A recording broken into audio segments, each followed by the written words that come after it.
Welcome to the Hey Soul Sista podcast, where Mel Histon will guide you through life's big questions and bring you one step closer to doing this crazy journey as best you can.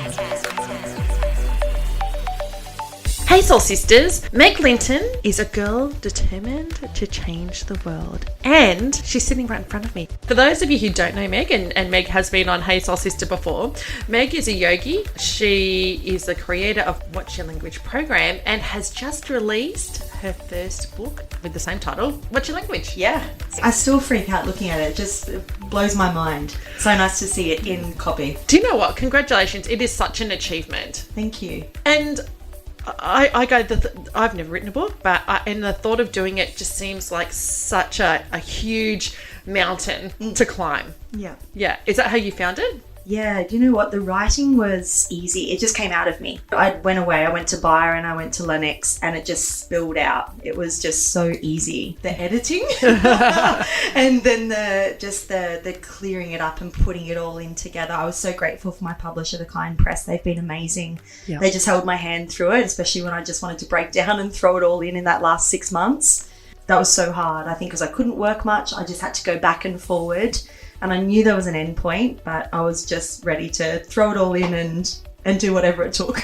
Do you know what's funny that you say that? So I've been recording with Charlotta, and we did a topic called The Hero's Journey. Have you heard of The Hero's Journey? I've heard of it, yeah. Yes. It's like the theme that runs through so many books, movies, stories, both in fiction, but also in life. And that we all go through different heroes' journeys within our life. And hearing you talk about writing a book, which is feeling compelled to do something, stepping out your front door and going for it, but facing all these challenges and times where you think you might throw it in, but then kind of getting the reward at the end. Yeah, it definitely was. If you'd have told me at the start that it entailed all of that and all of those emotions, and I think just sitting with that and knowing that it was now my choice to do it, I don't know, but it just came through me. There was no way that it wasn't going to happen. I knew that it was my purpose to write, but I had no idea of what the journey would have brought, but I'm so grateful. I learned a lot. So what were you trying to achieve when you wrote it? I didn't know. I just knew that something needed to be down into those pages. I went in with no expectation. I had no set date. It was just, what, I just feel this is coming from my heart. I need to share these words out. Well, it's interesting because when I read it, I found it so easy to read and I absolutely connected with it. Thank you. And that's why I wanted to have you in here today. Girls, you need to read this book. We won't get through it all today, but I just wanted to, I suppose, talk through some of the key themes because as you know, I'm on a journey to live a more soulful life. And that's one of the themes of this podcast of Hey Soul Sista is, how do we live a more soulful, connected and joyful life? I love that. Yeah. And I was really, really drawn to your book. And I think every woman can relate to it and some men too, of course. Definitely. Yeah. So I'm keen to talk about some of those themes and do a bit of a dive. So I don't have any stats to back this up, just anecdotal evidence from women that I've spoken to. And certainly I'm talking from my own heart and experience, is that there's many a woman who throughout her life has felt that she's not pretty enough, that she's not beautiful, and that we can be incredibly self-critical. And that's the first chapter of your book is you're not pretty enough to be on our team. Can you share with us a bit of your story? Because that's setting the tone for the book. Absolutely. Yeah, we do. We go through life, being women, mostly women on this podcast, thinking we need more. We need to look a certain way. We need to get to a certain weight. We need this to be accepted, etc. I believe it crosses all of us at some point. I started with this chapter. It was literally the first thing that came out with my pen because this is where my eating disorder started. I always say this. My eating disorder started at the age of 6 years old when those words came out of another girl's mouth playing a game of tunnel ball at school. I was waiting there in line and, everyone's getting picked around us. And at 6 years old, I'm watching these people get picked and I'm like, oh my goodness, what's wrong with me? As the first time I really noticed that I've questioned what's wrong with myself as I am in this moment. And of course, it got down to the wire and those were the words that were spoken. It was nothing to do with her fault, nothing to do with that. It's how I took those words on board and I made them my story for the next 3 decades. I can't speak for everyone. Certainly, everybody has their own stories, but when I read that in your book and in hearing you say that, I could totally see that image of you being a little girl and, you know, standing, because that's what they used to do in sports, you know, when you're in primary school, was you'd have to stand there and two people would pick. Yeah, totally. Pick who was going to be on their team, and you'd stand there hoping and praying you weren't going to be the last one. We grow up with this expectation, you know, or whatever it is, to feel liked and popular and attractive and all of that. And yeah, when we have a moment happen like that, and I think we've all possibly been through a similar moment, those words became my limiting belief and story for the next 30 years. But that, again, was my choice to take that on board. Yeah. Do you know what? I don't recall ever really feeling pretty or being told I was pretty as a young girl. Now, I may have been, but I don't recall that. I don't recall, and I certainly never ever looked at myself and thought, wow, you're pretty. And the other day somebody sent me a photo, and it was a photo of myself as a little girl, and I looked at that photo and I was like, oh my God, I was a really pretty little girl. Wow. And I never thought that. Isn't that so interesting? I know. And I look at that now. I've looked at that photo many times. Yes.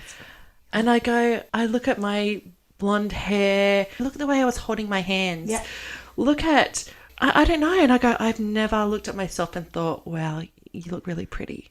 Wow, thank you for bringing that up. I really wonder if this, you know, resonates with our listeners as well. It's just such an important thing, and it might even just be a moment. Let's just take that information right now. And you might be sitting in your car, you might be at home. Go and find a freaking mirror right now and just take a moment on this, and maybe just press pause and take that moment to actually look in the mirror and actually just say something kind to yourself. And I just want to drop that in there right now because that just came up. But you got a choice, right? Whatever's looking back at us in the mirror right now in this body, you know, whether our skin's breaking out, you know, mine's breaking out at the moment, whatever.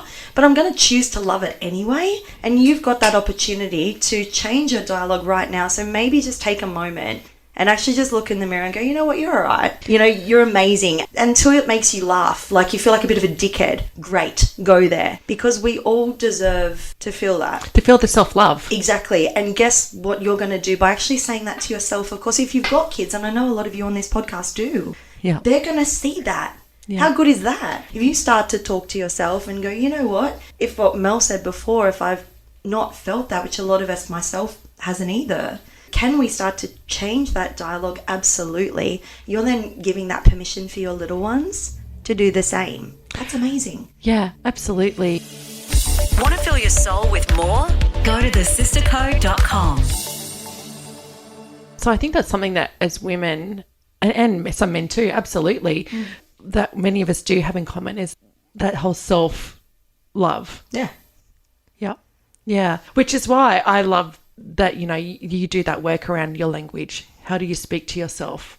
What's your language? Which is what it's all about. Yeah, look, in a nutshell, it is, and it's up to us what garden we choose to water, isn't it? You know, we can either choose to you know, not water the flowers and they don't grow and it gets overcome with weeds and shitty self-talk and, you know, sabotage and everything else that comes with that. Or you can spend time in the garden and watch those flowers grow. And the more that those flowers grow, then the more space you're going to have for those weeds not to come through. And that's, again, the neuroplasticity in a nutshell. We just have to work at it. Yeah. Everything's practice and repetition. You know, I'm 41. If I had practiced those thoughts and words and behaviors and actions and shitty self-talk for over 30 years, of course my brain was going to be hardwired to react with the dialogue that it did. Yeah. And so when we can slowly recognize that, we then start to rewire our brains with a bit more compassion. Self-love is what you said, and kindness, and it starts to become us. Yeah. Let's get soulful on social media. Search the Sister Code Facebook page and follow us on Instagram. Which leads me on to the next theme of What's Your Language book. You talk about losing the authentic spark. Now, a soulful man who was actually a psychic said to me once that we're all born perfect. We're perfect little humans. But over time, stuff happens to us, shit happens to us, people happen to us, good and bad things happen to us. And that we slowly can lose that joyful, authentic part of ourselves that makes us human. What do you think contributes to that authentic spark? Great question. Bronnie Ware, in her book, The 5 Regrets of the Dying, also says a similar thing at the end. We're born like light globes, and I think I share it in my book, I believe, at the end. And same thing, we have stuff thrown at us, and we throw stuff too, right? And we start to dim our light, right? The light, though, is still there. We're still glowing. Yeah. It's just harder and harder to see, right? And that stuff, I believe, let's talk the world we're in at the moment. Big part of that, of course, being social media, expectations of what we think beauty is, right? Again, how do we define beauty? Because we look at something, we think that's ugly. So we expect or we look towards something that, is beauty, let's say an Instagram post or whatever, and we think we need to look like that. And I believe that's where we start to mold ourselves to fit an expectation that society wants us to be. Yeah. I've seen many a woman that comes through Got You Back Sister. Got You Back Sister is a domestic violence charity that I run. So many of the women who come to Got You Back Sister have experienced abuse, whether it's emotional, verbal, physical, sexual, coercive control. And it has damaged their soul. It's damaged their psyche. Yeah. There's like a deep, dark shadow that has moved in, that lives inside them, and it's slowly spread throughout their body. And I guess I see that, and that shadow is shame. Yeah. It's guilt and shame. Yeah. And I go, it's interesting as well. I go, we as humans can be so hard on ourselves that something happens to us and we lose a little bit of that authentic spark because we go into a whole shame spiral. Definitely. We go down that rabbit hole of shame. Yep. Yeah, and so when I was reading about the whole losing your authentic spark, and then you have a chapter around shame and guilt and self-blame, I can think of a number of examples within myself where I've done something, made a mistake, done something or said something, and then will totally beat myself up and go down this whole shame cycle. And then I go see my mindfulness guru, Charlotte, and she makes it all better. Yeah. Yep. Why do you think we do that? I love this question. Now, there's a video up on my YouTube of I was in my eating disorder for 28 years, or eating disorders, bulimia, anorexia, orthorexia, and you name it, I had it. And then all the addictions. My mum, and the letters at the start that she wrote, I get quite emotional always coming back to this, but my mum held on to the guilt of thinking it was her fault that she caused my eating disorder, that she couldn't fix it. She held on to that probably longer than I was in my eating disorder. And I still think there's still a part of her that still doesn't believe that it wasn't her fault. And this is so irrelevant, and I'm really big on this. That video's up on my YouTube, and it's so important. I talk in the book on these things called samskaras, right? And I'm going to just go very briefly onto this, but it's so important to understand what we hold on to, what we choose with our willpower, because it's a choice, to hold on to gets stuck. Right? Energy can't flow, which means we then dim our spark because we lose this flow state, our energy starts to slowly deplete. Now, samskara means impression. It's something we have chosen to cling to, either a really good moment, say like, a boyfriend 10 years ago, and it was really good sex, and we're like, oh my God, why can't my relationships be like that, or, whatever. Yeah. Or we cling on to something we had or owned, right? That's clinging. Or we resist. Right? This is when we push the things down, the shame, the guilt, the blame. Does that make sense so far? Absolutely. So if we are doing either of that, right, it's an impression and it stays stuck in our body. I got told it was not wrong or right, it's just what they know, that, if you just bury your emotions, they'll go away. And I wonder if anybody else has been told that. And I tried to do that. I tried very hard, as well, if you read the book, I'd go through all that. But things just don't stay still. So this is energy, and it spins around like a little whirlpool in our body until we're triggered in our environment. When we're then triggered in our environment, all of this comes up again. We feel the same shame, guilt, blame, whatever it might be that we felt at 10, at 15, in the workplace when somebody said this. Does that make sense? Yes. So we have not let it go. And however many things we hold on to, cling or resist, they take up space in our bodies. Therefore, our spark gets darker and darker, like what you mentioned about the women before. We carry a shadow with us. Yeah. We're so far from the person that we once were. It's still there, but it just has many layers. So how do we change that? That's the question. Nice to get a shovel and just get down there and dig them all out. Well, there's a famous book called Excavating Your Authentic Self. Oh, is there? Oh my God, I love that. Yes, Sarah Van Brethnick, I think it is. Yep. Excavating Your Authentic Self. Yeah, amazing. Thank you. I will read that. When things go in, it's painful, right? Like that story. What I had to do is we have to feel to heal, right? Emotions are here to be felt, aren't they? Yeah. You know, but too easily we numb and run from them. Again, I talk on numbing and running a lot. I was very, very good at numbing and running. Yeah. But we have to allow ourselves to feel them again, and the universe will send them to us when we're ready. When we're ready to do the work and we are open to change, when we have held on to it long enough, which I guarantee you already have. Yeah. We've held on to it long enough. We then say to the universe, you know what, I'm ready to clear this out. And guess what? The universe will bring it up for you. And sometimes you need help with that. You do, 100%. And this is what books are for, or just getting help or talking to someone. Man, the amount of times that I have gone to see someone or gone, I need help, or just even ask the question, it then comes up when I'm ready. So, and when we can do that, we can actually sit with it and actually go, you know what? Is this true for me anymore? Do I really need to hang on to this guilt from 20 years ago? Yeah. Is this shame really necessary? Right? And, you know, that's the thing. It's actually going, you know what, I can choose to do something for my heart, for my soul, to actually go, you know what, I choose not to believe this anymore. And practice, rinse and repeat. And that's sort of what the Be Here method is in the book that I talk about. Yeah. It's funny. I have a little A team of a few people that when I find myself struggling with detrimental negative thoughts or feeling guilt or shame, I have a couple of trusted people that I go to and I share that with them. And it's so interesting because they always put in perspective and they're like, it's not a big deal. Yeah. You're totally beating yourself up over that and it's not a big deal. So I say this all the time, you know, you need to have the right people around you who absolutely have your back.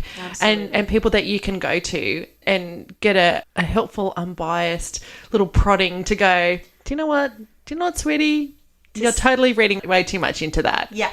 To see it from another point of view. Yeah. 100%. And that's it in a nutshell, is be okay with, you know, talking it out. Be okay with sharing it. Say, wow, I feel this is coming up. Because when somebody else can see it for you and you nut it out and you have the conversation, as what Mel said, you realise it's just like a small fuck, basically. Yeah. You know, and that's it. And you're like, you know what? Wow, I've been spending so much time on this. Been ruminating on it, not waking and thinking about it in the middle of the night. Yeah. 100%. And the more that we can simply allow ourselves to see things as they are. That's what they say in Buddhism, to simply see, right? And that is so powerful to actually go, okay, I'm feeling this guilt or shame. Is it possible to say thank you in that moment? And I'm going to put that out there. And I want you guys to, if anything you take away from this podcast, when things come up, and they will, right? It's your choice and my choice if we decide to push it back down and let it sit there for another 10 years. Now, this is just where this is going. My nan held on to her guilt and shame for 70 years. She is the backbone of this book, and it's the very first thing I write about. I saw her take that guilt and shame to her grave. Her last words were, I've been an unkind person. I can't forgive myself.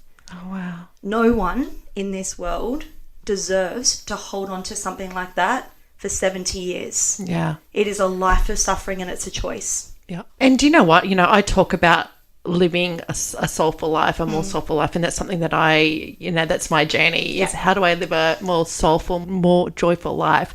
And I go, that's what our soul wants. Yep. Our soul actually wants us to be joyful and to be happy and not to be held down. No, it's our natural state. We fuck it up. We fuck it up all the time. Our ego fucks it up. Our head our minds, our head fuck it up. 100%. Because our little heart and soul, they just want us to be happy and okay. But our head, our ego and our minds stuff it up. Yeah, because the world we're living in, it's just like, it's such a different world out there. It's, it puts so much pressure on us, and we think that, we have to hold on to it, or doing the wrong thing or whatever it is. Yeah. It's up to us how long we choose to hold on to it for. And it's just so powerful. We do realise we have a choice, but it takes practice and repetition, and I'm still working on that so much. Want to save your soul? Review us on Apple Podcast. Well, and I want to touch on something that I know you're really passionate about, and that is, which you talk about in your book as well, that's about the selfie addiction and no filters. How long do we have? We've got about 5 minutes. Perfect. Just quickly and briefly, filters are fine. They're okay. They're fun. It's how we use them, right? I'm really, really big. So Snapchat selfie dysmorphia, life-threatening, right? The rates of self-harm, suicide, eating disorders in the age demographic of 12 to 17-year-olds, and it's of course not just 12 to 17-year-olds that are using more so body editing and filters consistently. They're now looking in the mirror. They do not like what they see. So what actually happens, they move into a state of depression. They don't go outside. They stop eating because they do not look like their filtered or body edited self. And of course, this is where it escalates on a huge scale. It is absolutely not okay to edit our bodies on social media. I said filters can be fun, but we've got to question why we're using them and what's the reason behind it. And am I creating an addiction with this? I said there's nothing wrong with the filters, but if that is all that's on our social media feed, it is all our young kids are seeing too. You know, there's an app out there called Likey. I don't know if you've heard of it. No. So Likey is a version of TikTok, but it's not regulated as much. So in there, I obviously share hashtags and you know, ones that are banned. However, on Likey, there's not as much regulation. So the content that is on there is younger than TikTok. And just jump on and have a look. Yeah. I'll leave it there. Okay. But it's my second book, The Perfection Pandemic. And if we've created what's on there now, then we have an opportunity to create something different. I've got the filter-free hashtag going across at the moment, and body editing is not okay. What's your Instagram, Meg? Yeah, watch.ya.language. Yeah. So if you want to learn, follow Meg and see what she's doing, because you're very vocal about that, and you do different videos just kind of showing you how different you look when you kind of start using a filter, and you talk about the negative impact that filters can have on tweens and teens. Yeah. You know, jump on and have a look and follow Meg. You can join the whole crusade, the hashtag no filter. Awesome. Yeah, I posted one up today. It's even myself, it's easy to look at it and go, wow, that's awesome. It's really easy to get caught up in that, you know. And I'm going to say, as an ex-photographer, you don't need a filter if you just go and use natural light in the right spot. Yeah. Like, really. And you're perfect as you are. We're the only ones we're the only ones who give a shit. Yeah. Absolutely. And it feels so good. And guess what? It takes so much less energy. So much less energy. Yeah. So, my friend, I know that you're very passionate around educating people on the inner work, how to do the inner work, because really all these different themes that you talk about in your book, and we've just touched on a couple just now, to live that more soulful, joyful life where we're connected to our hearts and, you know, we're happy. That's what we want. Yeah. Really, it does take a lot of inner work. Oh, definitely. Yeah.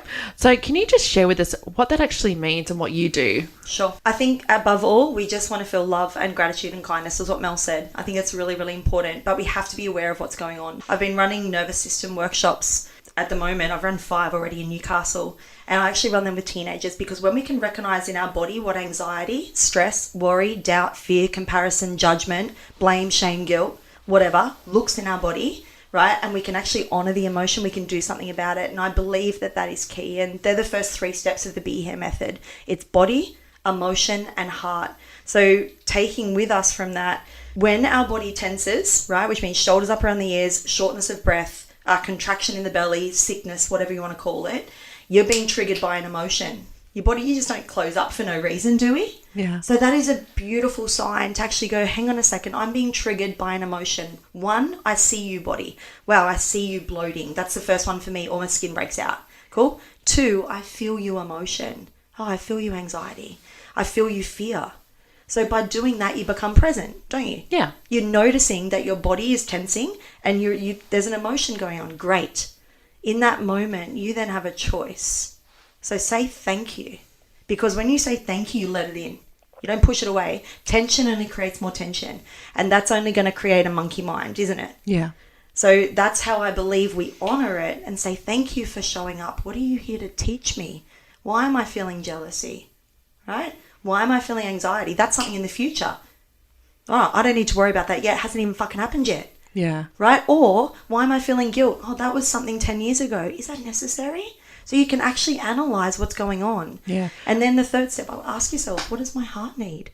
right? Go and hug your friend. Go have sex. Go play. Get outside. Go walk at the ocean. Exactly. That's Give yourself some fucking kindness. That's a really big one for me is actually going and walking, doing a beach walk and getting my feet wet and feeling the wind in my face and in my hair and just slow breathing. And when I do that, I just go to that soulful place.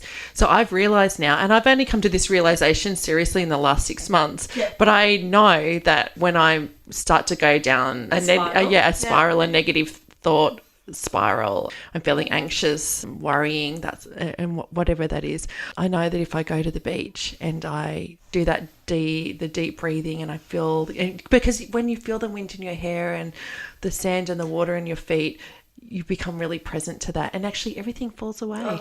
Everything falls away. Exactly. Actually everything's okay, because actually it's all about being in the moment, and in that moment everything's okay. Oh, so good. I'm so glad you brought that up. It's exactly it in a nutshell. And the breath is it in a nutshell. When we breathe deep from the belly into the rib cage and into the lungs, it's a 3-part breath. We stimulate our vagus nerve. Our vagus nerve connects our gut and our brain, and we tell our nervous system we are safe. All we need to do in life is return ourselves back to safety. When we feel into that state of safety, we can make a choice. If we are down in our fight-flight state, right? We all know that really well. Or further down, like where I was living in dorsal vagal, which is our shutdown, unresponsive, numb. 1, our digestive system doesn't work.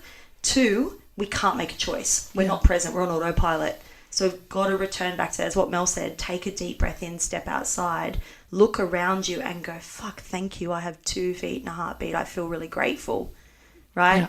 And then practice, rinse and repeat as often as you can. Yeah. Because we've practiced for so long being here, right? Like what I did in shitty self-talk. That took practice.